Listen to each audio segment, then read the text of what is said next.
Et Raymond Lesage, qui est notre responsable d'accueil. Raymond, si tu veux t'avancer. Raymond Lesage est un homme qui sert, vous le voyez souvent à l'entrée, responsable du ministère de l'accueil, et puis a été prendre place plus d'une vingtaine d'années dans le ministère, 18 ans comme pasteur principal. Est-ce qu'on peut l'accueillir ce matin?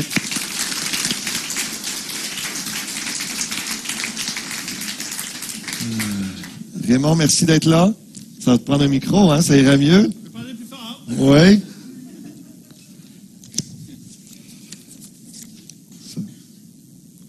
Et voilà, dans 2 secondes, ça va pas long. 4-5. Yes. Donc, Raymond, merci d'être là. Content que tu aies accepté mon invitation. Et donc, je dirais pas son âge, mais il y a un certain âge. Donc, on parlera pas évidemment de toute sa vie. On serait là pour tout l'avant-midi. On serait extrêmement enrichi, par contre, parce que j'ai passé quelques heures avec lui. Et c'était vraiment bénissant de voir tout ce que Dieu a fait et tout son parcours de vie. Mais on va s'arrêter à certains moments de sa vie. Donc, Raymond, dans quel contexte as-tu grandi? Veux-tu commencer avec ça, s'il vous plaît? Oui, c'est le fun. Le 21 mai, si je me rappelle, 1956, la ville de Montréal a vu naître un beau petit poupon qui s'appelait Raymond. Puis, malheureusement, je vais commencer heureusement, j'ai eu une belle enfance. Et je suis reconnaissant à Dieu pour ça parce que j'ai eu un parcours de vie qui m'a amené jusqu'ici aujourd'hui. Et je suis reconnaissant à Dieu parce que, comme la Bible le dit, toute chose concourt au bien de ceux qui aiment Dieu. Mm-hmm. Sauf que quand tu as 2 ans, tu ne sais pas ce que c'est que de vivre sans papa. Parce que mon père est mort, j'avais 2 ans. Et puis, maman n'était pas en mesure de prendre soin de nous, donc je suis allé à l'orphelinat. 5 ans chez les religieuses, les Sœurs Grises, puis après ça, 5 ans chez les Frères Gabrielis. Alors, je suis sorti de là, j'avais à peu près 14 ans. Et je vous dirais même que j'étais gâté. J'étais gâté, malgré que je suis allé à l'orphelinat. J'ai été gâté par la vie, dans le sens que j'avais une bonne santé. Par contre, j'ai fait quand même du zona, du rhumatisme articulaire aigu. J'ai fait une hémorragie cérébrale. J'ai été opéré 4 fois. Malgré tout, je suis content. Parce que tout ça, ça s'est passé, ou à peu près, avant l'âge de 14 ans, à peu près. Wow. Donc, à part l'hémorragie cérébrale, où je suis arrivé il y a une quinzaine d'années à peu près. Et pour le reste, jusqu'aux hémorroïdes, j'ai fait ça avant 14 ans. On peut épargner certains détails. Merci, Raymond. Donc, on avance. Et j'étais content parce que, dans un sens, le fait qu'à l'orphelinat, on est comme 400 ensemble, on n'a pas les soins particuliers qu'une famille peut avoir. Alors, donc, et puis, je me questionnais tout le temps. Je me disais, bon sang, comment ça que les autres familles, les autres ont toutes des familles? Parce qu'à la fin de semaine, la plupart de ces enfants-là s'en allaient à la maison. Puis ils revenaient le dimanche soir. Moi et 2-3 autres, on restait toujours à l'orphelinat. Alors, je me suis questionné, puis je me disais, bon sang, est-ce que je vais avoir une famille un jour? Et puis, est-ce que je vais être capable de profiter d'une bonne santé un jour? Et finalement, je dirais qu'à 14 ans, ça s'est pas mal arrêté. Puis, il y a une famille qui est venue me chercher à l'orphelinat. Et puis, je suis allé habiter là. Dans ton parcours, Raymond, peux-tu nous dire, dans ton enfance, là, avant ce moment-là, de 14 ans, il y a une question que tu te posais souvent. Oui, je me questionnais, est-ce qu'il y a quelqu'un qui m'aime? Parce que quand tu n'as pas tous ces soins-là, puis tu as ça à faire, soit ici et là, à un moment donné, tu te dis, bon sang, est-ce que quelqu'un qui tient à moi? Dans mon cœur, ça me disait, un jour, Raymond, tu vas être extrêmement heureux. Okay. Même si, quelquefois, actuellement, tu ne l'es pas. Puis je peux vous dire que je l'ai trouvé, à ce moment-là. Il y a une personne, encore un peu avant que tu ailles en famille d'accueil, il y a une personne qui t'a démontré un peu plus d'affection, qui a marqué ta vie. Peux-tu nous en parler? Oui, ça a été spécial parce que c'est un frère. Il y a quelques frères qui m'ont aimé pour les mauvaises raisons, mais il y en a un qui m'a aimé pour les bonnes raisons. En retour d'une opération, je suis allé à l'orphelinat, dans l'infirmerie. Et puis, je suis un vieux frère de 80 quelques années qui prenait soin de moi, me donnait un petit bonbon tous les jours, m'encourageait, puis tout ça. Sauf que quelques semaines après, il est décédé, ce frère-là. Et il était exposé à l'orphelinat, puis je me disais, oh, il est rendu où, le monsieur qui était là-dedans? Et ça m'a toujours hanté, parce que je me disais, mais il est quelque part, mais il n'est plus là. Alors, la mort, pour moi, c'était quelque chose de très mystérieux, puis j'avais pas de réponse. Et ça, j'avais besoin d'une famille, j'aurais aimé que quelqu'un m'aime. Puis là, en plus, je me questionnais sur le vrai sens de l'existence. On va où après? Je n'avais pas de réponse. Malgré que j'étais avec des religieux, personne ne m'apportait un vrai sens à ça. Je disais, il y a quelque chose, mais quoi? Tu me racontais aussi un peu à chaque fois que tu allais à les funérailles ou que tu voyais un mort, un cercueil, tout ça, ça t'amenait toujours à te rappeler ce monsieur-là. Ouais. Il est où? Puis la crainte de mourir là, qui était là. Oui, c'est ça. Okay. Oui, puis même, oui, c'est ça. Je posais la question régulièrement à des gens, surtout aux funérailles. Et puis, personne n'avait de réponse. Il n'y a personne qui le sait. Je disais, bon sang, il doit y avoir quelqu'un qui le sait, certain. On va faire un saut dans le temps. Après les 3 familles d'accueil, finalement, tu arrives à étudier, à la majorité, tout ça, tu arrives à étudier en cuisine, tu as été chef cuisinier, puis tu as déménagé avec ta copine à ce moment-là, Sonia, qui est ton épouse aujourd'hui. À Saint-Georges-de-Beauce, vous avez déménagé là. Peux-tu nous raconter un peu ce qui s'est passé à Saint-Georges? Ben oui, à Saint-Georges, j'ai été chef dans un restaurant. Finalement, il y avait dans ce restaurant-là 2 associés ensemble. Puis, au bout d'un an, ils ne se sont pas entendus. Fait que le restaurant, les 2 associés se sont séparés. Et puis moi, j'en ai profité pour dire à ma copine et aujourd'hui ma femme d'alors, je disais, ouais, on s'en va, on va se partir quelque chose. Fait qu'on a décidé de se partir une boulangerie-pâtisserie. Et puis, comme je connaissais pas grand monde à Saint-Georges, le propriétaire connaissait un jobber, puis il faisait de la rénovation, fait que je lui ai fait installer mes fours à pain, puis tout ça. Puis, moi, comme je n'étais pas très bricoleur à ce moment-là, je le regardais faire, puis je tenais la planche, puis un jour, il me dit, puis il s'appelait Raymond. Alors, Raymond me dit, « Hey, Raymond, toi, si tu mourrais, tu irais où? » Imagine. Hein? Hey, ça fait des années que je me pose la question, puis il me pose ça comme question. Je dis, oh, pélaï! Ça, c'était vraiment la bonne question, là. J'ai dit, je ne sais pas. J'ai dit, toi, tu vas où? Ben, il dit, moi, je m'en vais au ciel. Tu vas au ciel? Je dis, comment ça, tu vas au ciel? Ben, il dit, je sais en qui j'ai cru. Puis il dit, quand on sait en qui qu'on croit, il dit, on a la possibilité de savoir certainement qu'on va au ciel ou pas. Et tu es en train de me dire que toi, tu vas au ciel, puis moi, je vais? Ben, il dit, ça dépend en qui tu crois. Alors, il m'a expliqué l'Évangile, ce que c'était, mais très brièvement. Je ne peux pas dire qu'il avait l'art oratoire. C'est un gars qui travaillait super bien, mais il était plus difficile à suivre que d'autres choses. C'est un manuel. C'est un manuel. Mais il y a eu l'idée de t'inviter quand même à l'église. Ben oui. Fait qu'il m'invite. Écoute, Raymond, dis-moi. Il dit, bon, je t'explique ça comme ça, mais si tu viens à l'église mercredi, tu vas voir, le pasteur est là, puis il va t'expliquer ça, ça va aller bien, tu vas voir. Tu sais, quand ça fait longtemps que tu te poses la question, tu te dis, hey, ouais, je pense que je vais aller voir ça. Fait que j'arrive à la maison, je dis à Sonia, je dis, hey, le jobber, il m'a parlé de Dieu, puis qu'il n'avait pas peur de mourir, puis il avait hâte de mourir en plus, puis je dis, il a l'air correct, il a l'air bien malgré tout. Il n'a pas l'air dépressif. Il n'a pas l'air dépressif. Fait que je lui dis, ben, j'ai le goût d'aller voir ça. Elle dit, attends, ça va te faire pogner dans quelque chose, là, tu sais. Ben oui, mais quand même. Alors, le mercredi arrivant, puis lui, en plus, il avait prévu le coup pour pas qu'on change d'idée. Il dit, je vais aller te chercher.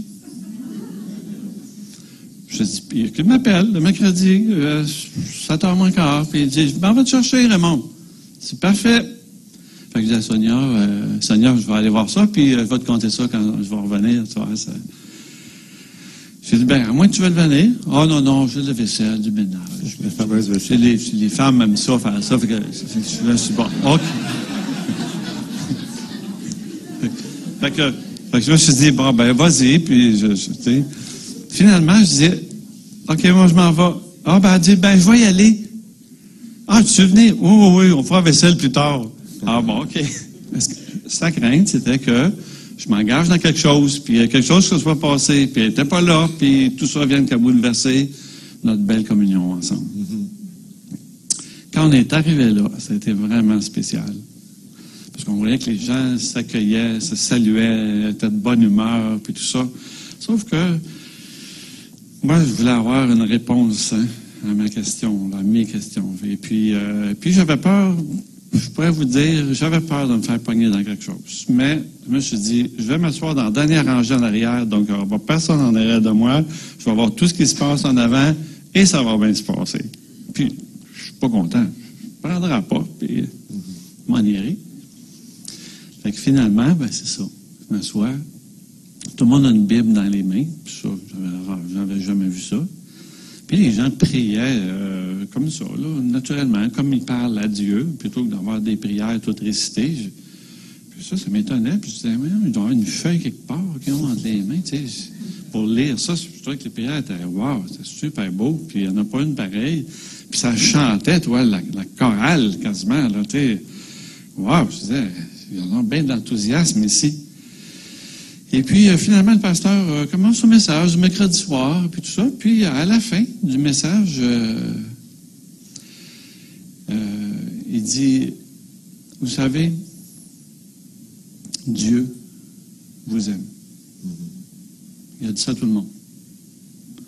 Sauf que, quand vous avez été un orphelin, pendant toute votre vie, parce que même si maman n'était pas décédée, on la voyait peut-être une fois par année, mes frères et moi. Et quand ça se passait, c'était pas toujours agréable. Parce que ma mère était maniaco-dépressive. Donc, quand je me questionnais, puis là, d'un coup, il me dit, Dieu t'aime. Puis en plus, il va te prendre tel que tu es.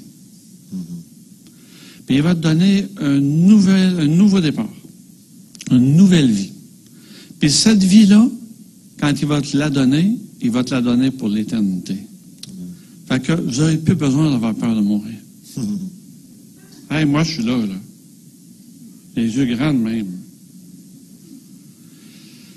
Saisi, je ne pourrais pas vous dire à quel point, mais quand il a dit, si quelqu'un veut recevoir le cadeau de la vie éternelle, le pardon pour ses péchés, qu'il va avoir une nouvelle famille, qui vient en avant? Où c'est que vous pensez que j'étais? 3 secondes après? En avant. 3 secondes en avant, j'étais en avant, puis à genoux devant lui, puis là, je pleurais. Pour 2 bonnes raisons. Je pleurais parce que j'avais le sentiment que je ne méritais pas ce qu'il m'offrait.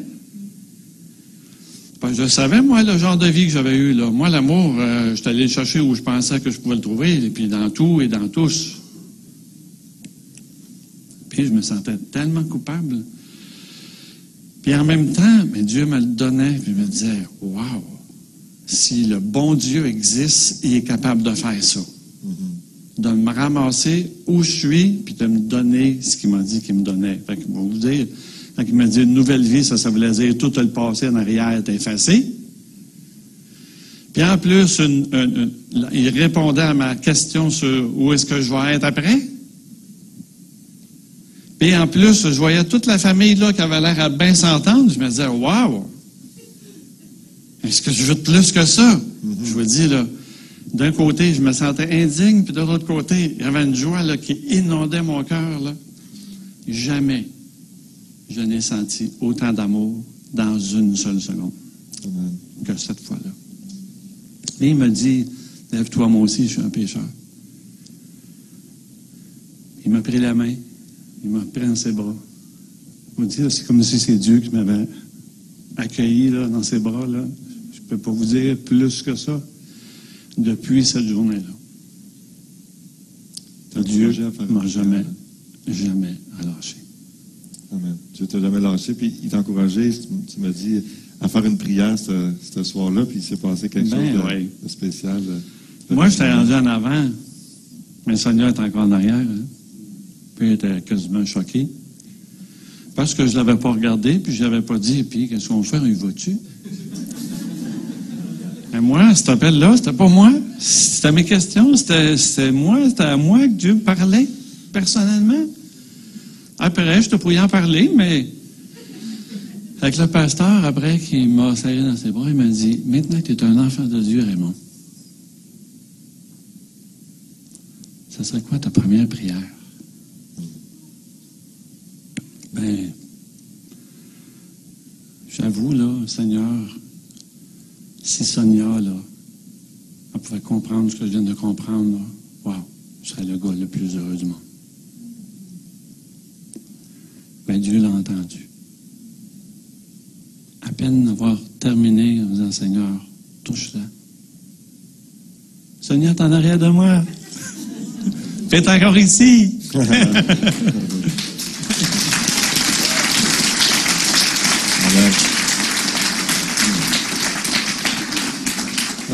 En résumé, là, ça a été quoi l'impact de ta conversion? Écoute, il y a des péchés qui étaient effacés, donc j'étais plus léger qu'une plume à partir de ça. Hein?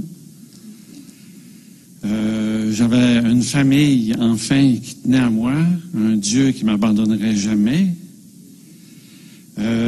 C'était drôle parce que moi, j'avais de l'ambition, j'étais en affaires, on ouvrait une pâtisserie, puis tout ça. Et puis, mais je sacrais comme un charretier, puis je brassais tout le monde. C'est drôle qu'à partir de cette journée-là, j'avais plus le goût de faire ça. J'avais juste le goût d'aimer autour de moi.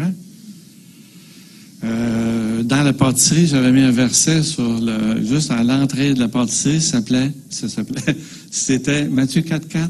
L'homme ne vivra pas de pain seulement, mais de toute parole qui sort de la bouche de Dieu. C'est ce que j'avais dans ma pâtisserie-boulangerie, imaginez. Alors les gens disaient, c'est quoi ça? Ça a eu un impact incroyable, parce que ça faisait 10 ans que je n'avais pas vu ma mère.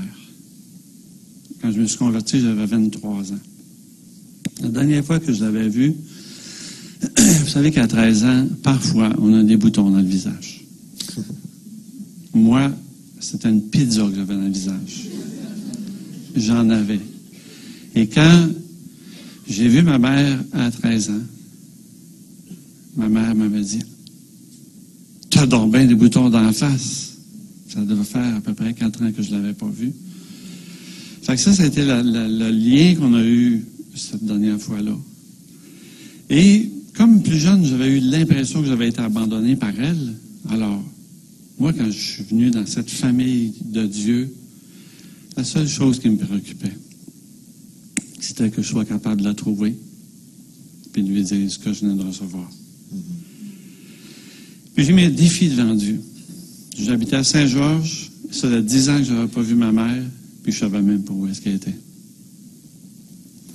Ben, j'ai dit, Seigneur, je te donne 2 jours pour me permettre de trouver ma mère.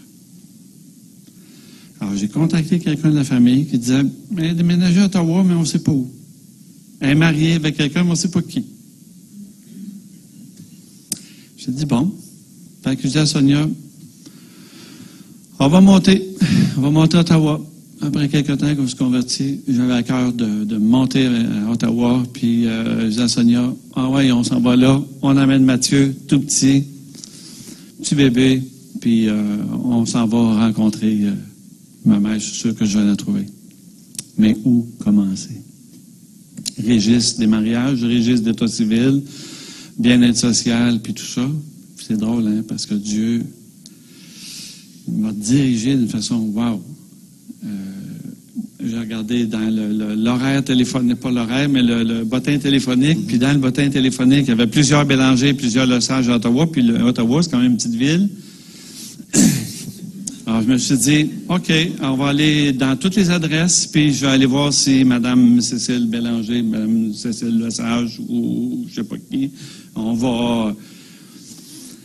a fait une place, c'est pas ici, il n'y a personne. Une autre place, non. Puis une autre place, hop, ici, ça sent la Cécile Bélanger, ma mère. Puis juste à cause d'un centre d'achat. Ma mère, elle conduit pas, proche du centre d'achat, elle aime acheter des souliers, des bijoux, tout ça. J'ai dit, pour moi, c'est de site. Mais c'était là. Mais elle n'était pas là, elle. Qu'est-ce qui s'est passé si on regarde là, en résumé, parce que je vois le temps qui avance.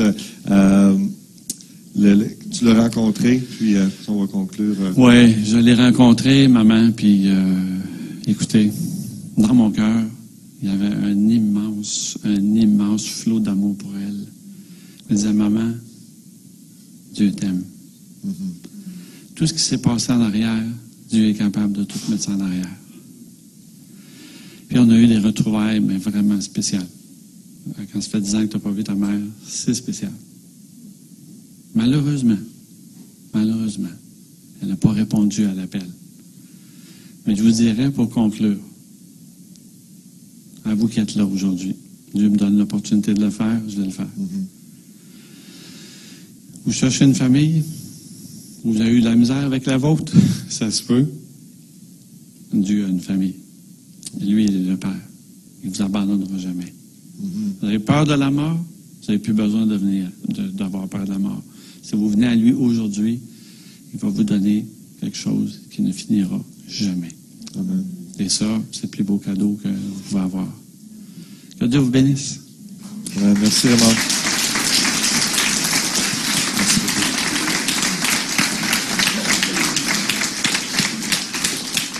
Merci beaucoup, Raymond. Comme je dis, on aurait pu continuer longtemps. Il y a plein d'autres choses dans sa vie que Dieu a fait. C'est vraiment bénissant.